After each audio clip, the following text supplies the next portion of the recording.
Mheshimiwa Rais, tumetangaza kitaifa tunaanza uhakiki wa hati miliki. Bila shaka mmeona kwenye mitandao. Kwa Dar es Salaam halitakuwa gumu sana kwa sababu baadhi ya hati sasa tumeshaanza kutoa za electronic. Kwa nini tunafanya uhakiki wa hati? Lengo letu sio kunyang'anya watu ardhi au miliki zao, sio lengo letu. Lakini tulipokuwa tunamilikisha siku za nyuma, tulimtaka mwananchi awe na cheti cha kuzaliwa lakini awe na box number. Leo mazingira yamebadilika. Watu wana vyeti vya kuzaliwa lakini sio raia. Na mifano tunayo. Nimeenda Mwanza, kuna mtu mmoja ana cheti cha kuzaliwa, tumemilikisha ardhi zote, lakini immigration wameniletea passport, ni raia wa Uingereza. Namuuliza, kwa nini wewe umezaliwa Nzega halafu anasema huku ndo interest zangu zipo. Akarudisha hati zangu zote. Kwa hiyo tukagundua kumbe vyeti vya kuzaliwa navyo sio sahihi. Kwa hiyo sasa tumeweka masharti mapya. Hakuna mtu kumilikishwa ardhi bila na kuwa na kitambulisho cha NIDA, kile cha uraia. Na sisi kama wizara tumepewa password, tunaingilia mitandao au taarifa za NIDA. Kwa hiyo kila mwananchi atakayemilikishwa ardhi nchi hii lazima amilikishwe kwa majina na taarifa zilizopo NIDA. Kwa hiyo kwa sababu 75% ya wamiliki wa ardhi katika Tanzania hatuna rekodi nao, hatuna namba za simu, lakini na majina yao mengine mengi wametumia tofauti. Ilikuwa inawezekana zamani watu kwa kuhofia wataonekana wana viwanja vingi wanabadilisha majina. Mimi naitwa William Vangimembe Lukuvi, lakini unaweza kukuta hati yangu nyingine nimeandika Vangimembe William Lukuvi, nyingine Lukuvi WW hivi, yani kubabaisha hivi kuonekana ili iwezekane. Lakini nataka niwaondoe hofu wananchi kwamba kwa sheria za nchi hii hakuna ukomo wa umiliki wa ardhi. Hakuna. Unaweza kumiliki kiasi chochote cha ardhi, iwe ni mashamba au viwanja, ili mradi tu ufuate sheria. Kwa hiyo tunataka kila mmiliki wa ardhi, hata kama una viwanja 100, visomeke jina lako halisi ambalo umesajili katika nchi hii. Tuwaondoe na wageni ambao wanamiliki kinyemera ardhi nchi hii kwa majina ya uongo. Kwa hiyo tunafanya uhakiki. Lengo sio kunyang'anya ardhi za watu. Ili kuweka rekodi sawa, tutunze kumbukumbu za mawasiliano. Tumetengeneza mfumo ambao utatusaidia sisi wizara kuwakumbusha wananchi wakati wa kulipa kodi ya ardhi, badala ya hii ya sasa ya kufatana na demand note kila siku kukamatana. Lakini hatuwezi kuwatumia demand note kwa sababu lazima tutume kwenye simu ya mkono. Namba za simu za mkono hatuna. Kwa hiyo tunataka watu washiriki kwenye uhakiki huu ili watupe hizo taarifa. Watupe simu zao wanazotumia. Box number watu hawatumii tena. Ndio record tulizo nazo. Lakini pia tupate majina halisi. Mimi najua kwa uhakika tunao wamiliki hewa wengi hapa Tanzania. Wengi. Tukifanya uhakiki tutawapata wamiliki hewa. Lakini wale ambao waliandika majina labda kwa kuficha taarifa zao fulani, wasiwe na wasiwasi. Sisi kisheria ndio tunayo idara ya msajili inayoweza kubadilisha hata majina kama yalikaa vibaya. Tutakujazia sisi deed poll, tutafanya haya marekebisho. Tutakuelekeza sisi namna ya kurekebisha majina yako hayo ulioweka ya ubabaishaji yaje yafanane na majina halisi ya NIDA. Tutakuelekeza ili angalau usipoteze haki yako. Lakini kuna watu ambao walimiliki, hasa wa wizarani kwangu, wa maafisa ardhi, walimiliki viwanja vingi, sasa wamesahau. Pengine wengine wamechukuliwa mbele za haki lakini hawakukabidhi hata nyumbani, vinaelea tu lakini havina mwenyewe.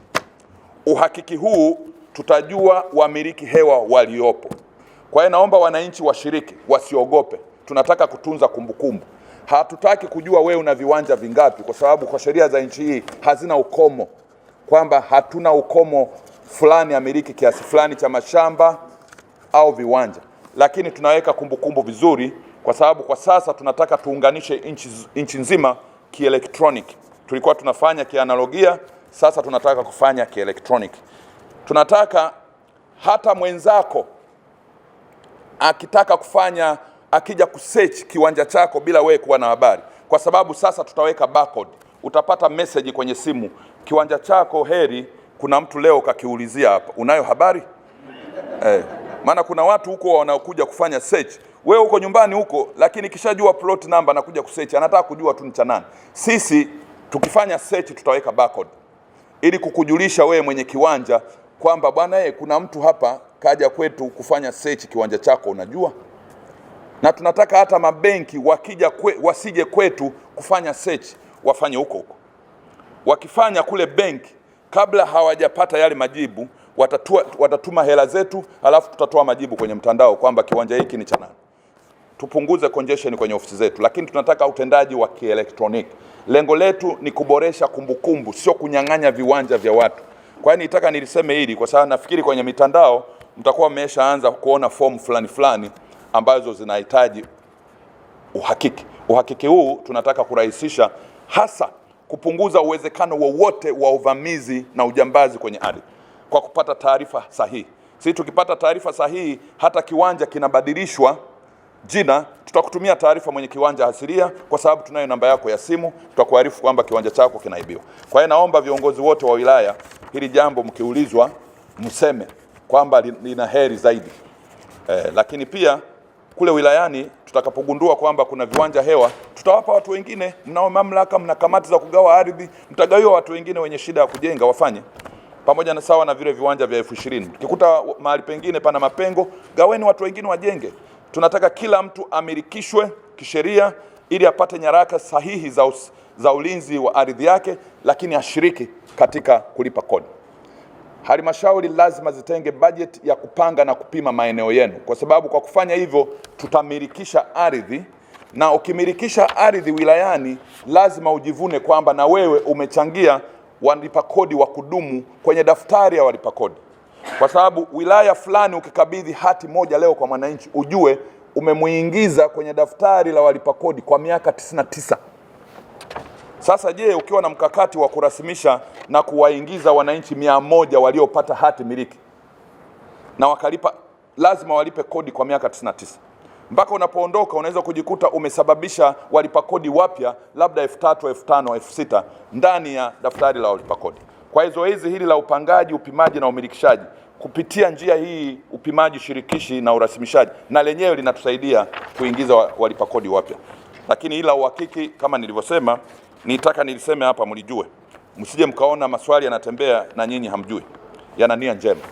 Tunataka tuondoe wamilikaji hewa, wamilikaji wadanganyifu, na wako wamilikaji ambao hawakuwa raia lakini waliweza kupenyeza kumiliki na kupata hati, kwa sababu wakati ule uwezo wa kudetect ulikuwa ni mdogo. Lakini leo baada ya kupata hizi kadi za NIDA inatusaidia. Wako watu hawajapata kadi za NIDA lakini wamepata namba. Ile namba inatosha, kwa sababu ukileta namba ile, sisi kwenye mfumo wetu tukifungua tunapata details zote.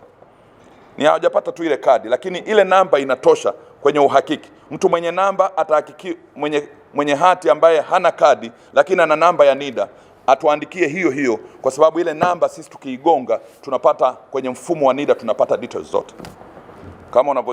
Kama mnavyojua, kwa miaka mingi sana Dar es Salaam imekuwa ndio kitovu cha migogoro ya ardhi, na kwa sababu Dar es Salaam migogoro yake mingi ni ya mjini hapa, maana hatuna vijiji. Kwa hiyo Dar es Salaam kwa miaka mingi imekuwa kinara cha migogoro ya ardhi katika Tanzania, na hili lilithibitishwa na mimi mwenyewe baada ya kuunda tume ili kunithibitishia uporaji wa ardhi uliofanywa kwa miaka mingi hapa Dar es Salaam. Nikiwa mkuu wa mkoa wa Dar es Salaam, niliunda timu iliongozwa na Vice Chancellor ambaye yuko leo, profesa wa Chuo Kikuu cha Ardhi.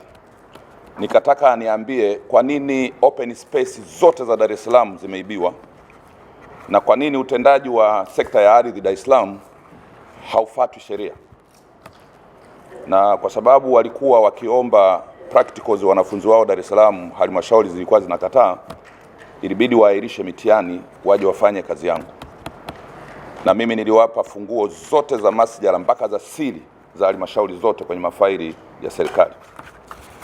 Taarifa ile ilipokabidhiwa kwangu ilieleza kwamba kwa Dar es Salaam utendaji wa sekta ya ardhi unaotekelezwa kwa mujibu wa sheria ni 100%. 90% wanatekeleza kwa akili zao wenyewe. Yaani sasa maana yake nini? Kwa sababu chuo cha ardhi ni kimoja tu Tanzania kinachotoa elimu ya juu, lakini wale maprofesa walikuja kudeclare kwangu na wameandika hii ripoti iko kwa mkuu wa mkoa kwamba 99% ya utendaji wa sekta ya ardhi miaka hiyo 2010 ulikuwa unatekelezwa kwa nje ya sheria.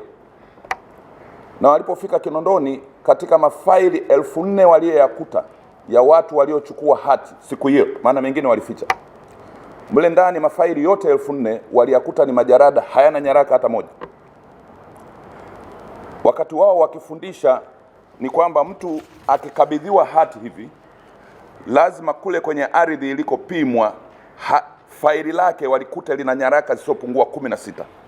Yaani mpaka ufikie unapata hati kwenye faili lililotunzwa kwenye manispaa yenye ardhi ile, lazima utakuta karatasi 16. Ya kwanza ni karatasi ya kuomba. Kwa mujibu wa sheria za ardhi, huwezi kupata ardhi yoyote bila kuomba, na unalipia shilingi 20,000. Kwa hiyo cha kwanza utakuta kwenye faili kuna fomu ya kuomba ardhi, halafu kuna ofa, kuna nyaraka mbalimbali, mpaka na nakala ya hati unaikuta ni nyaraka 16. Lakini walikuta Dar es Salaam mafaili yote ni empty, hayana nyaraka, lakini wananchi wana hati huko mtaani zaidi ya milioni. Kwa hiyo mwananchi yoyote akipata matatizo, ukitaka kurejea kwenye historia, hutapata historia ya nani amemiliki, amemilikishwa wapi, amemilikishwaje katika wilaya ya Kinondoni, huwezi kupata. Na tukagundua open space nyingi viongozi wakati ule waliziuza. Ingine unakuta wameuza mara 3, mara 4, mara 5, na bahati nzuri walitaja na majina, na mimi nikayalipua majina kama yalivyo hadharani wakati ule. Na ndio nikachukua hatua, nikafunga ofisi zote za ardhi, nikatangaza watumishi wote wa sekta ya ardhi kuanzia mdogo mpaka mkubwa, nikawafukuza Dar es Salaam. Kwa hiyo nikapata watendaji wengine mkoa wa Dar es Salaam. Nilifanya hivyo hivyo na hospitali ya Mwananyamala kwa sababu walikuwa wanafanya madudu ya hovyo, nikafukuza waganga wote 480, tukaanza upya. Lakini kwa sekta ya ardhi walipokuja wengine, ndipo tukawa kidogo tunashika adabu. Angalau kidogo imeenda hivyo, na utawala umezidi kuongezeka, tumepata viongozi wa kuchaguliwa wazuri zaidi na waaminifu, lakini kazi inaendelea. Kwa hiyo kuna historia, Mheshimiwa RC, kwamba haijawahi kuwa njema Dar es Salaam kwa sekta ya ardhi. Lakini msingi wenyewe ni kwamba hapa Dar es Salaam, hata jiji, mkurugenzi wa manispaa ya Kinondoni yuko hapa, nafikiri nimemwona. Mimi nimekuja kufunga ofisi yake huyu akiwa mkurugenzi wa jiji. Nilimkuta jiji la Dar es Salaam lilikuwa linatoa hati. Jiji la Dar es Salaam halikuwa na ardhi. Ardhi ziko Temeke, ziko manispaa ya Kigamboni, lakini na yeye wa jiji yule ambaye hana ardhi, wakati ule jiji lilikuwa halina ardhi, lakini naye ana masjala ya ardhi, naye anatoa ofa, anatoa hati. Nilipokuja nikafunga, yule mama akaniheshimu, nikamwambia hiyo ofisi naifunga, haina maana, na mafaili yote yarudi yalikotoka. Kwa sababu mafaili utakuta anapima jiji lakini anasema ardhi iko Kinondoni. Nikasema mafaili yarudi Kinondoni. Wewe unapimaje ardhi jiji huna ardhi? Na ndio msingi uliomfanya Mheshimiwa Rais akaamua jiji liwe manispaa ya Ilala, kwa sababu ardhi Ilala wana ardhi ya kukanyaga. Huwezi kuwa jiji linaelea hivi lakini huna ardhi, unakusanya kodi. Kwa hiyo ni conflict of interest. Kodi unakusanya za stendi ya Ubungo wakati stendi ya Ubungo iko Ubungo. Kwa hiyo nafikiri haya yameisha, lakini msingi ulikuwa huo. Ardhi hii, mkurugenzi wa jiji na jiji la Dar es Salaam wakitamani ardhi ya Kinondoni wanatoa ofa, na wakati ule kwa sababu hakuna masuala ya teknolojia, inawezekana ile ardhi manispaa ya Kinondoni wameshaidhinisha, wameshamilikisha, na jiji ameitamana na milikisha, kwa hiyo double allocation. Temeke wamemilikisha na jiji naye anamilikisha huko double allocation. Ndio maana haziishi. Kwa hiyo migogoro hii, Mheshimiwa RC, usifikiri umeisababisha wewe. Ina historia kwa Dar es Salaam. Lakini kwa sababu serikali ni endelevu, yaliyofanyika mwaka 60, 71, serikali hii inawajibika kuponya hivyo vidonda. Lazima tuwajibike kuhakikisha mwenye haki anapewa haki yake, kwa sababu matatizo mengi yalisababishwa na sisi au viongozi au watendaji wa serikali. Kwa hiyo ni wajibu wetu sisi kurekebisha makosa.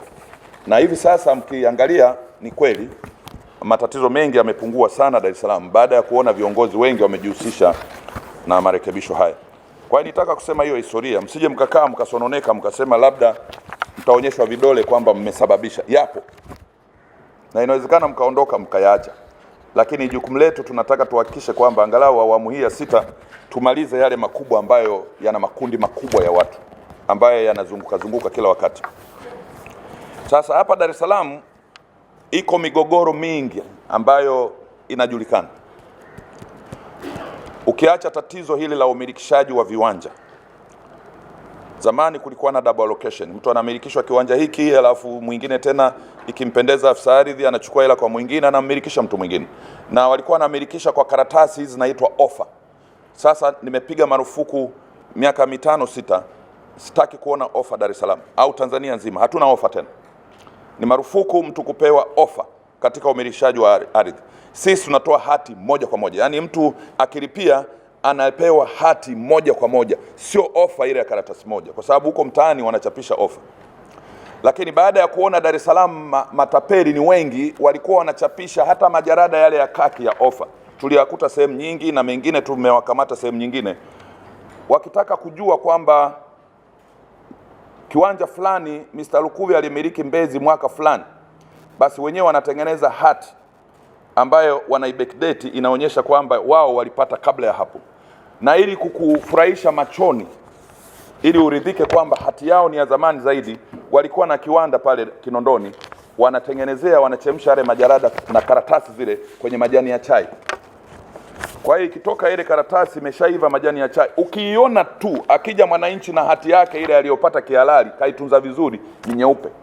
Lakini hii ya tapeli ya njano njano kuukuu amechemshia majani ya chai, mwananchi yule wa kawaida utamfukuza, kwa sababu karatasi yake inaonekana ya karibuni zaidi kuliko huyu tapeli aliyechemshia majani ya chai.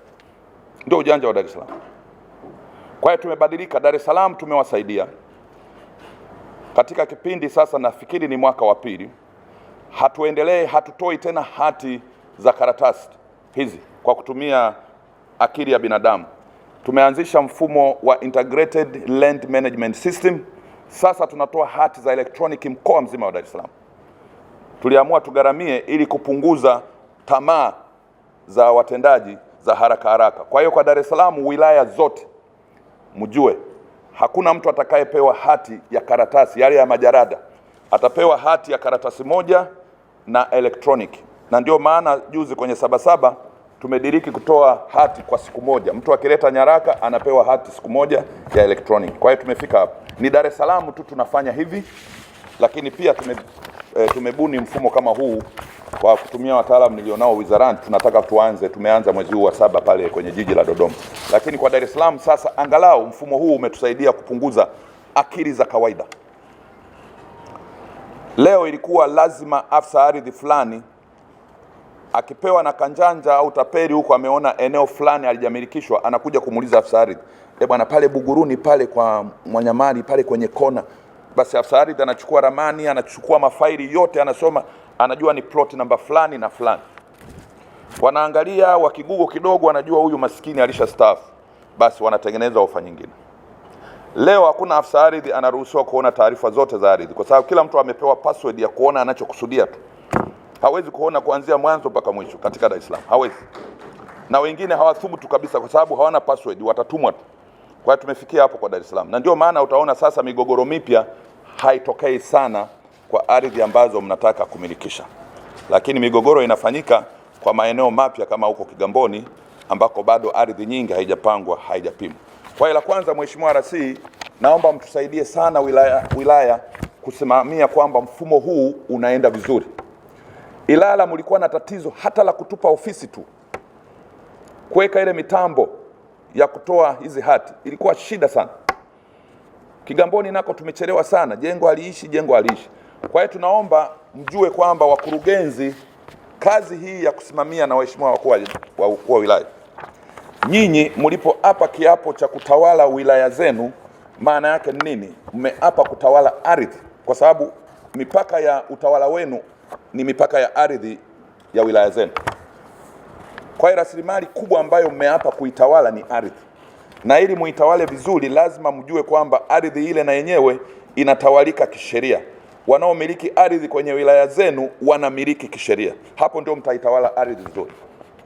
Ardhi inawahusu wakurugenzi, kwa sababu kwa mujibu wa sheria za mipango miji nchi hii zilizotungwa na Bunge, mamlaka ya upangaji wa ardhi ni wilaya, sio wizara.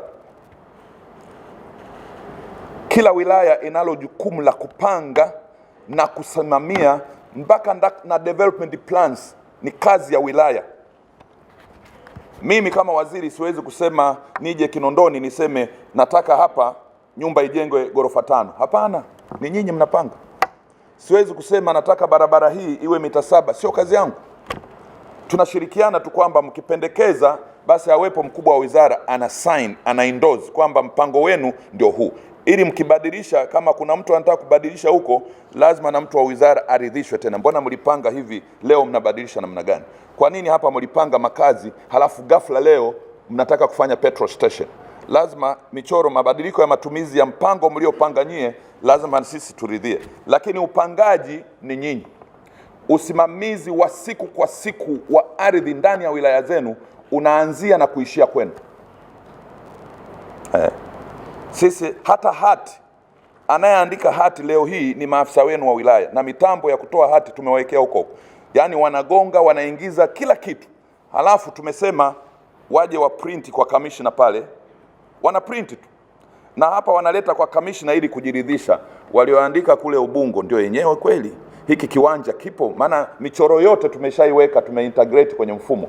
Mchoro unaoona wewe na huyu anauona. Hiki kiwanja kimetoka kwenye mchoro gani? Anathibitisha. Kweli huyu aliyesaini kule Kinondoni ndio mwenyewe basi. Alafu anakuja yule mtu pale, inaburuzwa ile, ana sign, inaingia kwenye mfumo, anapewa hati yake. Check and balance. Lakini mambo yote yanaanzia na kuishia kule wilayani. Kwa hiyo kwanza nitaka niwaombe wakuu wa wilaya mjihusishe sana na masuala ya ardhi. Nyinyi kila jambo linalohusu ardhi lazima iwe hands on na eyes on.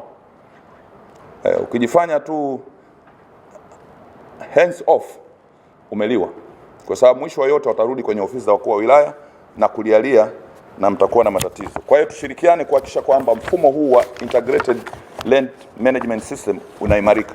Na kule wakurugenzi ambako unakuta kuna kazi zilibaki labda za kuingiza kwenye mfumo baadhi ya michoro, hakikisheni michoro yote iliyopanga na kupima ardhi ndani ya wizara zenu tangu na baada ya uhuru inaingizwa kwenye mfumo.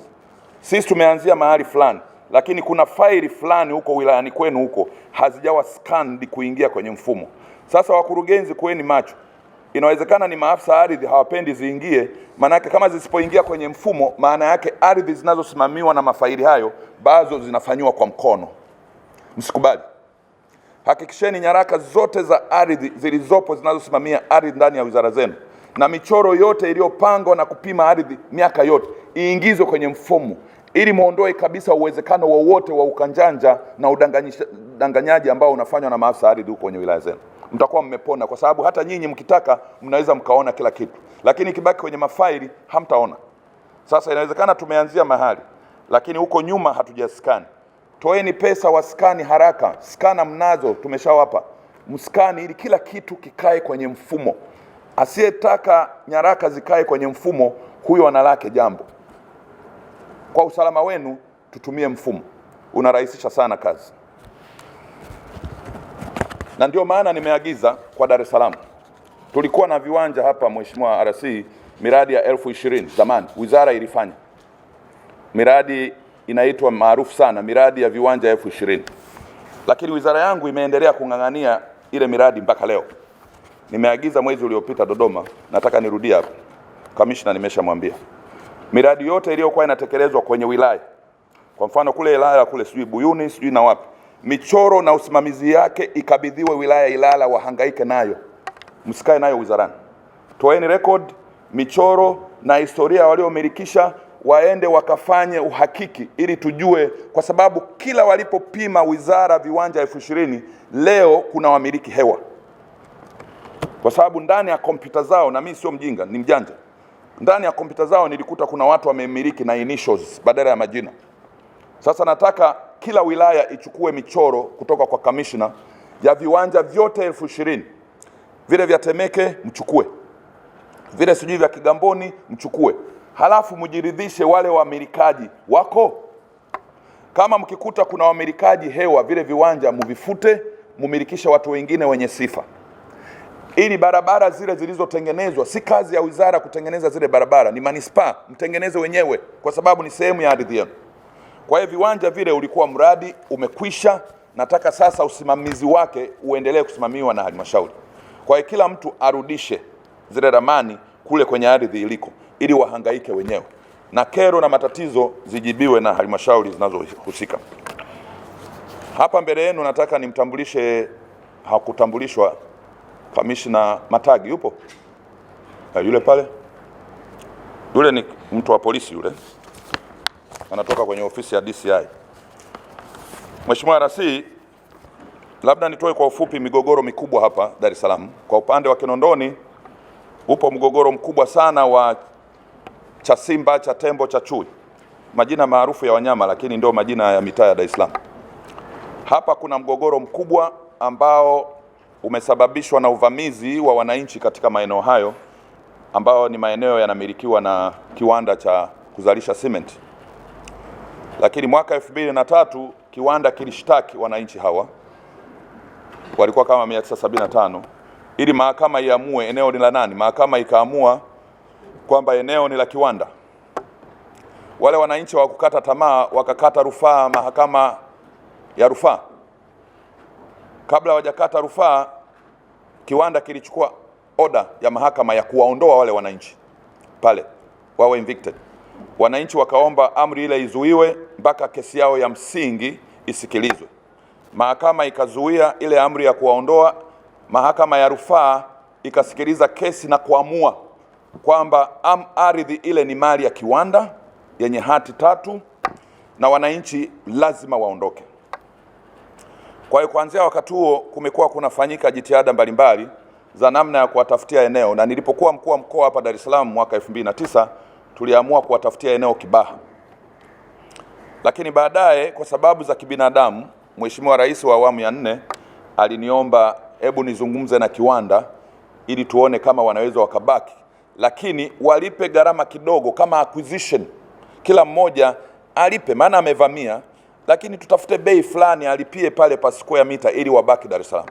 Kwa hiyo uongozi wa kiwanda ulikubali kwamba basi kila mwananchi achangie gharama kidogo, ili pale ndani kwenye ardhi ile wale kiwanda wana hati 2.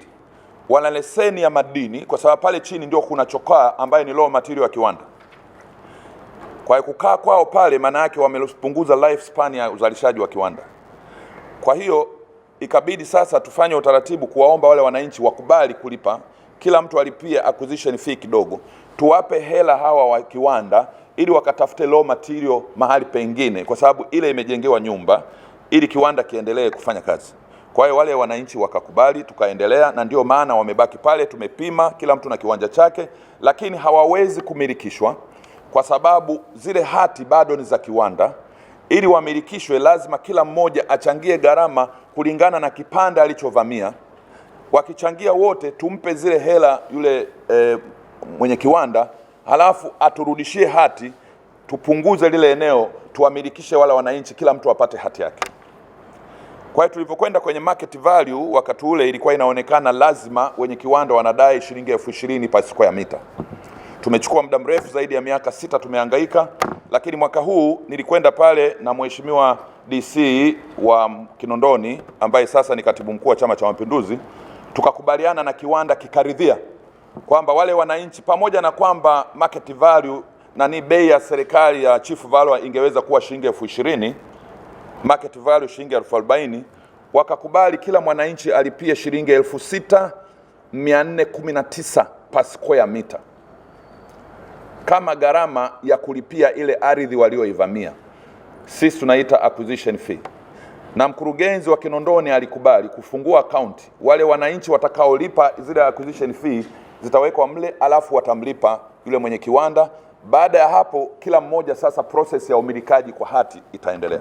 Tulimaliza na hilo limekwisha, na wakaniomba kwamba kwa sababu ni maskini basi zile fedha walipe kidogo kidogo, tukawapa miezi 6. Kwa hiyo la kwanza hapa, Mheshimiwa Rais, nitaka kukabidhi hili jambo kwamba tulishafikia mbali. Najua kila uchaguzi unapokwisha kuna siasa na makundi. Sasa vimeanza vikundi vingine vya kujiimarisha pale, kana kwamba hili jambo ni baya, kana kwamba wale wavamizi wanaweza wakakaa bure. Unajiuliza, ikiwa mkuu wa mkoa Mbweni kule mwaka 2002 ulinunua kiwanja shilingi milioni 12 cha kujenga nyumba yako, sasa mvamizi ambaye ameshindwa na mahakama ya rufaa, alafu anawezaje kukaa kwenye kiwanja cha bure? Haiwezi kuwa. Alafu fikiria tu, serikali imewaunganisha mezani, mwenye kiwanda amekubali kupunguza thamani kutoka 20,000 amekubali kuwapa kwa shilingi 6,400, lakini bado kuna vikundi vinaendelea kule chini kana kwamba hili jambo sio jema. Sisi tulifanya hivyo kwa sababu tulifikiri kuwaondoa watu 4,000 na katika makazi yale Dar es Salaam tungeonekana viongozi hatutumia akili, kwamba tungemruhusu yule mwenye kiwanda avunje nyumba 4,000, tungeonekana kwa kweli hatukutumia akili. Kwa hiyo tunafurahi kwamba tuliwakutanisha na wenye kiwanda na wamepunguza, wametoa bei ya kibinadamu kutoka 20,000 wameshuka mpaka 6,419. Sasa pamoja na vikundi vile, lakini kuna oda ya mahakama ya rufaa ambayo inataka mwenye kiwanda awaondoe. Amesitisha uondoaji kwa sababu amekubali apate hicho kidogo. Akipata japo yale madini pale hayatachimba tena, lakini atatafuta madini mengine Handeni au pale ng'ambo pale magereza atachimba, halafu muda wake wa kiwanda wa uzalishaji utaendelea. Kwa hilo la kwanza, Mheshimiwa RC, kwa Chasimba tulisema baada ya hapo watu wengine wasiendelee kuvamia lile eneo. Watu wameanza kujenga tena eneo jingine lenye madini ya pale. Kwa hiyo la kwanza naloomba mkoa, lazima uwe firm, asitokee mtu mwingine tena kuvamia lile eneo. Wale wote wanaendelea kuvamia lile eneo, ukiacha lile ambao lenye nyumba zaidi ya 4,000 ambao tulishakubaliana, uvamizi mpya mzuie, kwa sababu huu ni uhujumu uchumi. Ukiendelea kuvamia lile eneo, unavamia yale material, maana yake kile kiwanda hakitaendelea kuzalisha. Kwa hiyo wale watu wanaoendelea kuvamia lazima waondoke. Na hili ningeomba hili jambo tulilokubaliana kiungwana walitekeleze. Ningependa serikali lazima tuwe firm, tusaidie mawazo yalio wengi. Wengi wanakubali, lakini kuna wengine wamewabana pale, lakini najua nia yao. Wengi wako pale na mkienda pale mtawakuta wako tayari kulipa. Lakini kuna makundi, nashukuru viongozi wote tumeshirikiana vizuri, diwani, wenye viti wa mtaa, lakini wako watu, lakini nafikiri msimamo wa serikali ni kuwafanya wabaki pale badala ya kuondoka. Lakini wamchangie huyu mwananchi ambaye ana hati ya kumiliki surface right, lakini ana hati ya kumiliki madini yaliyopo pale. La pili, kuna uvamizi mkubwa eneo la Nyakasangwe. Eneo hili la Nyakasangwe ni eneo ambalo ni la wananchi, walimilikishwa miaka ya nyuma, lakini wananchi wamejaa pale. Kwa hiyo na penyewe tulitaka tuwasaidie wale wananchi waliovamia wasiondoke, kwa sababu wenye mashamba yao wanashindwa kuendeleza kwa sababu wananchi wamejenga pale. Kwa hiyo tumewakutanisha nao, na pale niliunda timu inayoongozwa na kamishna pale Matagi na timu yake ya askari wachache. Wamekwenda kufanya utafiti wote. Tumegundua ardhi ya Dar es Salaam, na kuna baadhi ya watu ambao hata sio raia wanajishirikisha kufanya transactions na uhalifu wa ardhi katika Dar es Salaam, katika maeneo ya Mabwepande na huko Nyakasangwe. Kwa hiyo tunafikiri ni swala la kuchukua hatua. Lazima swala la Nyakasangwe liishe. Tunazo taarifa za watu ambao walikuwa wanahusika katika uhalifu wa ardhi Nyakasangwe, tunawajua, kamishna nao. Kuna jinai ziko pale, wale watu ambao wamepatikana na jinai lazima wachukuliwe hatua ili liwe fundisho. Na baada ya hapo nitakuomba mkuu wa mkoa twende Mabwepande nako tukafanye zoezi vile vile, tuka-identify kila mtu aliyopo Mabwepande ameishije na pale Mabwepande na amepata ardhi namna gani. Tukatafuta historia ya Mabwepande ili kila mtu tujue ameingiaje, kwa sababu Mabwepande kuna watu wanamiliki kwa hati pale, lakini wamevamiwa.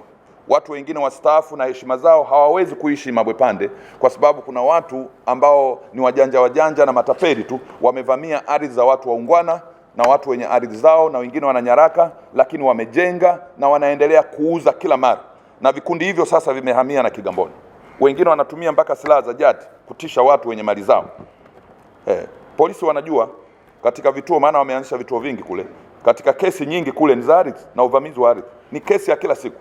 Kwa hiyo nayo lazima tukomeshe uvamizi wa ardhi Mabwepande, ili tuwaache wananchi wenye ardhi zao waliomilikishwa kisheria watumie ardhi yao kwa raha, na tuwatambue wale wote waliouziwa ile ardhi wamepata kwa njia gani. Kwa hiyo tuna kazi katika maeneo matatu Kinondoni, Chasimba, Chatembo, Chui. Wale wananchi watimize makubaliano yao na sisi na wenye kiwanda, ndani ya miezi 6 wachangie zile gharama ili wamilikishwe, wabaki huru, waondokane na jina hilo la uvamizi. lakini Nyakasangwe basi wawalipe wale wenye mashamba.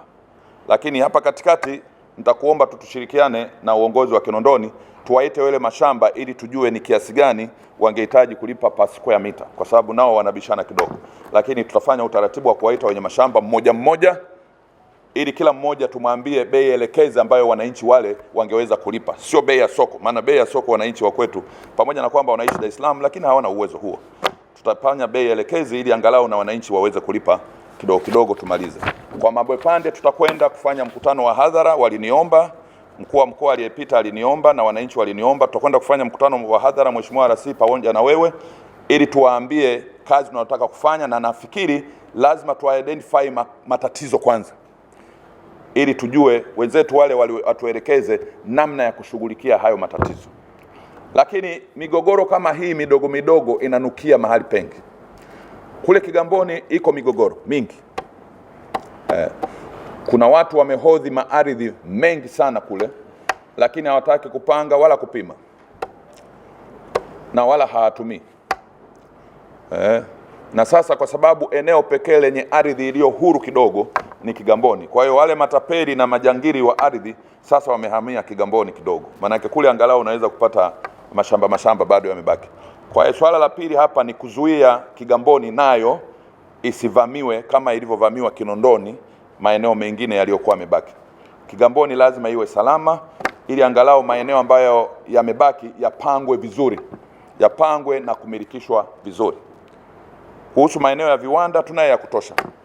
Kule Pemba Mnazi, kwa taarifa yenu Mheshimiwa Rais, mtu yeyote atakayetaka eneo la kiwanda, tuna viwanja zaidi ya 100 viko kule Pemba Mnazi, tumepima kwa gharama ya serikali. Mtu yeyote anayetaka kuwekeza Pemba Mnazi kule Kigamboni, ruksa vipo. Na pia hata Kigamboni wenyewe wana eneo tuliwapa la ekari 800, hawajalijaza bado. Watu wanaotaka kuweka viwanda pale, kuna eneo ambalo lilikuwa la Manji, lilichukuliwa na serikali, lakini tumewakabidhi Kigamboni. Kwa hiyo kama kuna watu wanataka kuweka light industries na nini, zungumzeni na Kigamboni, wanao eneo lao pale, wanaweza kuwapa ili angalau litumike kwa uzalishaji. Wenye viwanda vikubwa tuna eneo Pemba Mnazi ambalo lina maeneo ya viwanda. Kwetu sisi viongozi na watendaji wa mkoa wa Dar es Salaam kuhusiana na mambo ya ardhi, kwanza sisi kama viongozi wapya wa mkoa huu, kwa maana mkuu wa mkoa, katibu tawala wa mkoa, wakuu wa wilaya na wakurugenzi ambao wapo wanaendelea, kwetu sisi umetusaidia sana.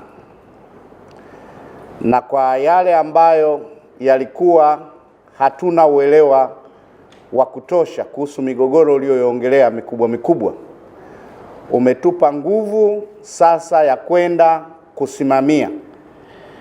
Na kwa maana hiyo, yani hata kuanzia kesho nikimuona DC wa Kinondoni anakwenda kuwaeleza watu wa Chasimba, Chachui na Wazo pale kwamba msimamo wa serikali ni kuona kwamba yale makubaliano yaliyokwisha kufanyika ya kulipa kuchangia ile 6419 kwa square meter wayafanye, na ilikuwa nia nzuri ya serikali kwa sababu mwenye eneo ambao ni Wazo wameshinda kesi na wana mamlaka yoyote yale, lakini serikali kwa kuwapenda iliamua kufanya mazungumzo na mwenye kiwanda, na kwamba utekelezaji sasa ulikuwa unasubiriwa na umetolewa ni wa miezi 6. Hayo nao uwezo wa kuyasema mimi, anao uwezo wa kuyasema waziri. Sasa tunakutanguliza wewe ukayasimamie hayo. Yale aliyokuwa anasema kwamba sasa nitaenda kuwaambia nini, umetia maneno yake kwenye kinywa chake na nguvu za kwenda kusema, na sina neno zaidi. Nitakapokuona unasema wewe, ukishatoka haja kuelewa nitarudia kuyasema hayo. Kwa hiyo hilo ni kushukuru sana, na natarajia kwamba DC wa Ubungo hata kesho anakwenda pale Goba kutoa msimamo wa serikali. Kwa Mheshimiwa Waziri, sisi tunakushukuru sana. Migogoro hiyo itakuwa kwa kiasi kikubwa tumeweza kuifanyia kazi, lakini mimi ni kuahidi lile la Nyakasango ambako yuko Chacha, lakini pia lile la Mabwepande tutakwenda kufanya mkutano wa hadhara na mambo mengi ambayo umeniambia ndani na hata hapa umeyarudia, ili migogoro hii mikubwa iliyobeba sura ya watu wengi tuweze kuitatua. Mimi nakushukuru sana, na huu ndio utendaji wa kazi ya pamoja ndani ya serikali. Tunakushukuru sana. Mheshimiwa Waziri, mimi ni muumini sana wa kutatua kero za wananchi. Isingekuwa janga hili la moto, ratiba yangu ambayo nilirusha mpaka mtandaoni jana ilikuwa niwe mkutano wa hadhara Kawe kusikiliza kero za wananchi wote, na ilikuwa tuzitangaze kwenye redio na tungeenda live, na leo ilikuwa tuwe Kinondoni.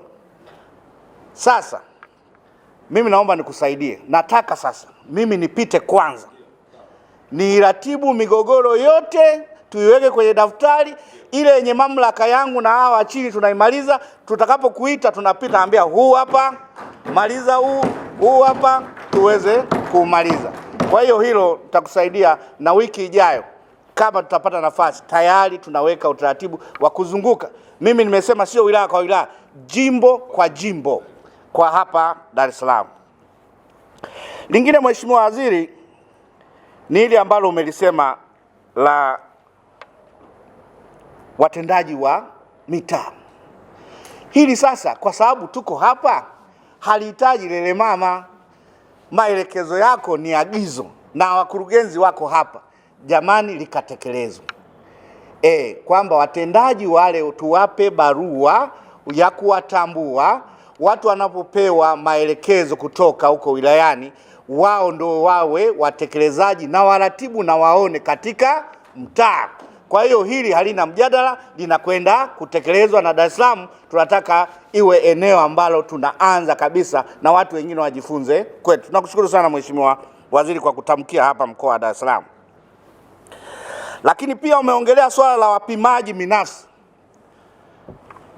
Katavi niliona sana, wananchi wanachangishwa pesa, lakini wapimaji wale wanakuwa na reti zao na inakuwa mzigo kwa wananchi. Maelekezo yako yanaenda kutatua tatizo kwamba hawa watathimiwe na wakubalike wilayani na kupelekwa huko kwa wananchi.